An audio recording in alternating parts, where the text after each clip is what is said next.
quizás no saben, Juana Nasti, te hablo, cómo entablar una demanda por pensión de alimentos. Y de eso y de mucho más vamos a conversar con nuestra abogada Liz Rojas. Lía, ¿cómo es? La saludo, yo la abrazo todo el día y ahora le digo Liz. Lía Rojas, pues ya está con nosotros en nuestro estudio, la vamos a saludar. Hola, Lía. ¿Cómo estás, Lía? Bien, ¿y tú, Vicky? Hola, Lía, ¿cómo estás? ¿Cómo estás? Bien, bella, qué gusto verte.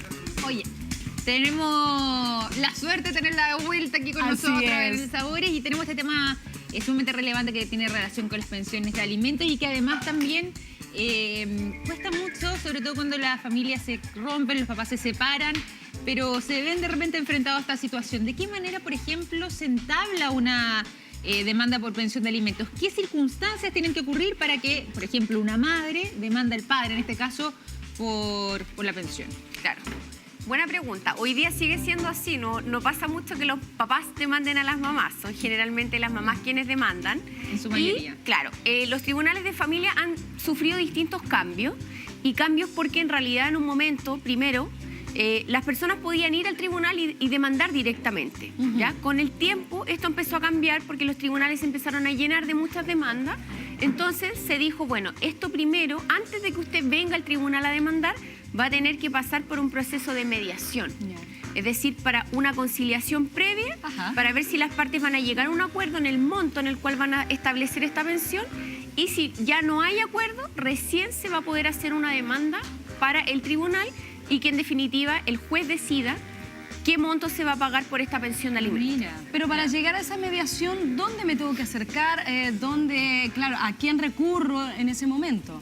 Puede solicitarse la información directamente en el tribunal de familia, o también a través de internet. Existe una página de mediaciones a través de la cual se puede incluso solicitar en línea. Ah, mira. Sí, o sea, una simplificación de los trámites. Oye, muy Eso genial. para agilizar, claro, Súper los rápido. tiempos y... Claro. Sí, y sobre todo porque a veces las personas no saben dónde dirigirse, dónde tengo que ir, cuál es el domicilio en el que me corresponde, etcétera.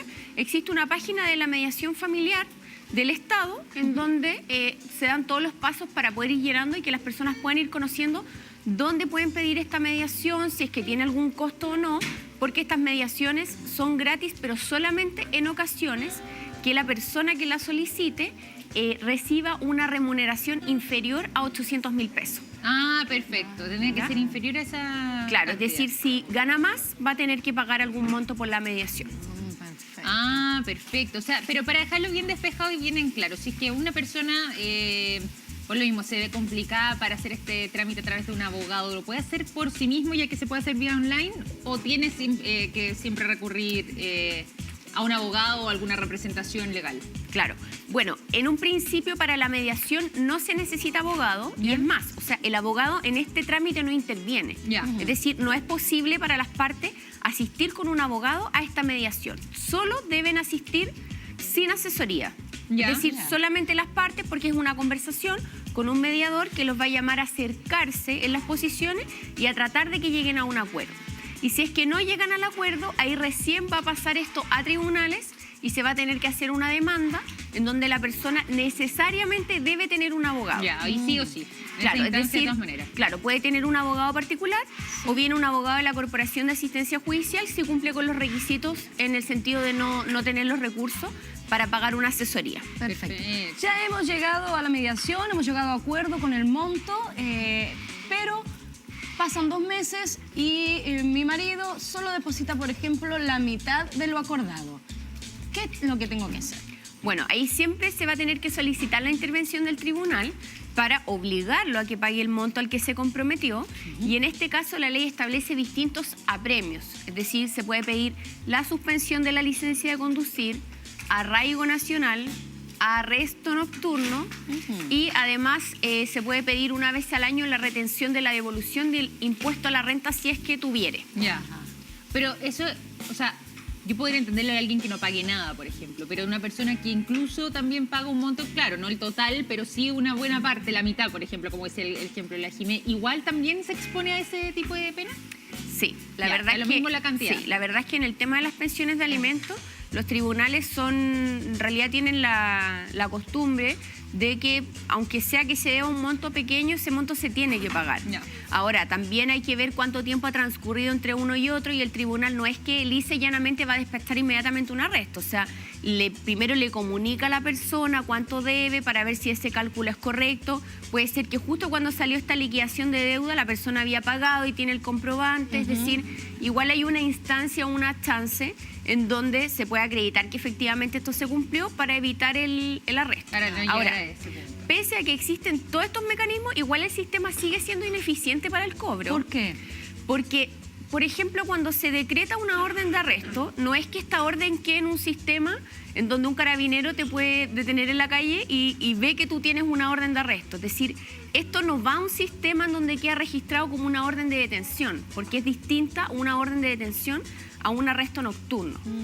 Entonces, esto solamente va a quedar en una orden que va a llegar a Carabineros o a la PDI, en donde ellos van a buscar a la persona a su casa, y si el día que van 1 o 2 días no la encontraron, ya la orden va a salir frustrada. Es decir, no es como una orden de búsqueda. Ya. Entonces, igual el mecanismo sigue siendo insuficiente. El otro día veía un reportaje que salió que existen miles de pensiones de alimentos que no se pagan.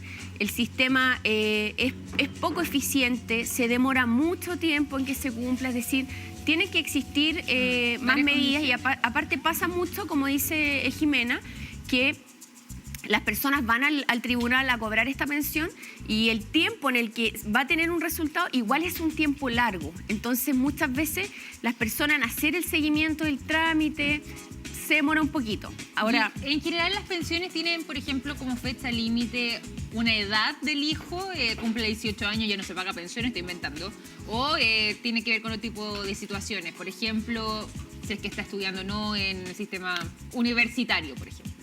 claro, la verdad es que sí se establece un límite de edad, y ese límite es bastante alto el rango. Así como vemos el lado de que está la mamá cuando el papá no cumple, a veces pasa cuando el papá cumple y la otra parte se aprovecha un poco. Abusa un poco. Claro, porque fíjate que estos montos se extienden hasta los 28 años del hijo. 28, bailones. Pero un hombre, una mujer de 28 28, ya es independiente. 28 puede años trabajar. en caso de que esté estudiando. Entonces, En lo el que- caso solamente de que esté y estudiando. solamente en ¿No el es así? caso que esté estudiando. Y si no es así, hasta los 21 años o hasta que esté estudiando hasta los 28. Ya. ¿Ya? Perfecto. Pero a mí me ha pasado muchas veces que hay papás que quieren pedir el cese de la pensión y va el hijo y se matricula en cualquier carrera para poder seguir cobrando esta pensión, y a veces hay hijos que no terminan las carreras y se matriculan en una institución, después en otra, y la ley es clara, o sea, mientras no termine una carrera, ya sea técnica o profesional, El padre tiene obligación. tiene obligación de seguir pagando hasta los 28 años. Qué increíble. Mira, Sí. mira. Ahí vemos la otra cara de la moneda. Claro. Impresionante. ¿Y suele darse mucho eso? La verdad es que Pero no sé exigen- si es la generalidad, pero en algunos casos, como te digo, a mí me ha pasado que se ha dado que el papá lo único que quiere es dejar de pagar porque dice hasta cuándo ya tiene, no sé, 26 años, y hay hijos que hasta los 28 siguen inscribiéndose en carreras sin terminar y para cobrar esta pensión. ¿Y cuál sería el porcentaje más o menos que se calcula para la pensión? Para calcular el monto. La ley establece un ¿El sueldo mínimo, mínimo? establece un mínimo y un máximo. El mínimo por hijo es el 40% del sueldo mínimo, Ok. es decir, son casi 100.000 pesos Bien. o alrededor de 100.000 pesos. Y el máximo son el 50% de las rentas de la persona. ¿Ya? Ese es el techo, el 50%. No se puede pasar de ahí. No se puede pasar de ahí, pero es muy extraño que el tribunal, o es poco usual, que el tribunal vaya a fijar una pensión de alimentos del 50% de las Deja rentas muy de una alta. persona, porque son muchos factores a tomar en consideración. La gente también siempre me hace una pregunta que me dice, bueno, pero ¿esto cómo es? ¿Es mitad y mitad? Y la verdad es que no es mitad y mitad.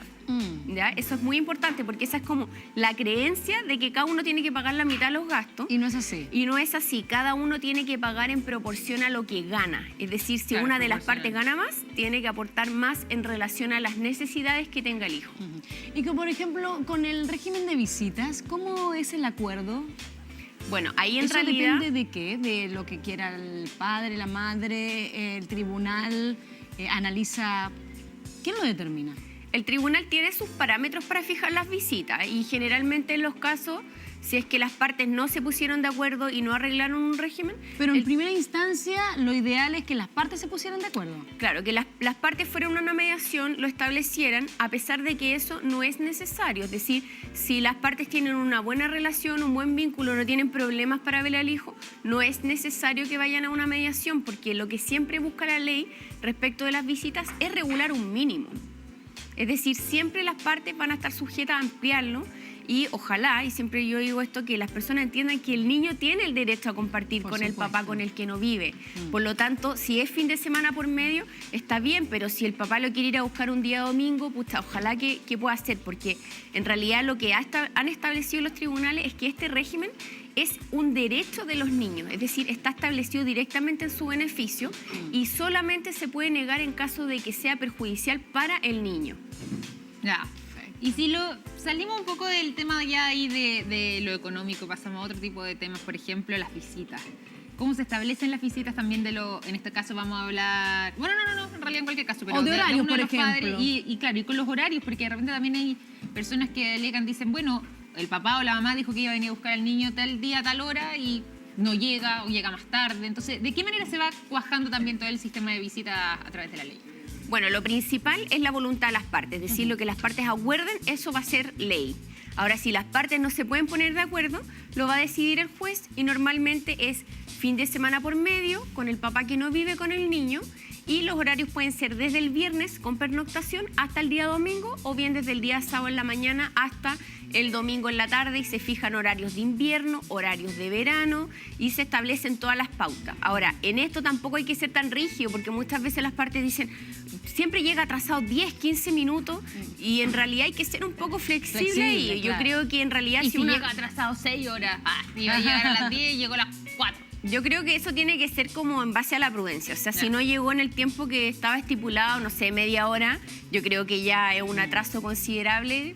De ahí no habría una obligación de poder cumplir, ¿ya? Pero las visitas también están sujetos a todo un régimen, porque pasa también que muchas veces las personas tienen fijadas estas visitas y no cumple. Por ejemplo, la mamá no cumple, ahí el papá igualmente la puede obligar a cumplir, así como ella lo obliga a pagar la pensión de alimentos. Porque corresponde. Igual la madre que no cumple se puede exponer a multas o arrestos incluso en caso de no cumplir, sin perjuicio de que si no cumple igual tiene que devolver ese día que no cumplió.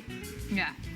Entonces también está sujeto a todo un régimen de cumplimiento, es decir, una vez ya que esto pasa a ser judicial, siempre vamos a tener que cumplir lo que se establece por una sentencia o por el tribunal. Ojalá no haya que llegar a esas instancias, que las mediaciones, como tú bien nos contabas, también funcionen bien y a tiempo y que obviamente se piense siempre de parte de los padres en el bienestar de los niños, ¿cierto? Así que... De todas maneras, eso es lo que tiene que primar, sí, el interés superior. Totalmente, pero aún así es bueno aclarar estas dudas, así que Lía, te agradecemos, te damos este aplauso tremendo. ¿Dónde te podemos encontrar, Lía? Bueno, muchas gracias por la invitación. Me pueden encontrar en la página web www.rojasabogados.cl o abogadosrojas.cl. Y bueno, un consejo para las personas que siempre, pese a que yo soy abogada, les digo que el abogado o el tribunal tiene que ser la última instancia. Traten de conversar y de llegar a acuerdos. Eso es verdad. Lía, muchísimas gracias. Un gusto verte nuevamente.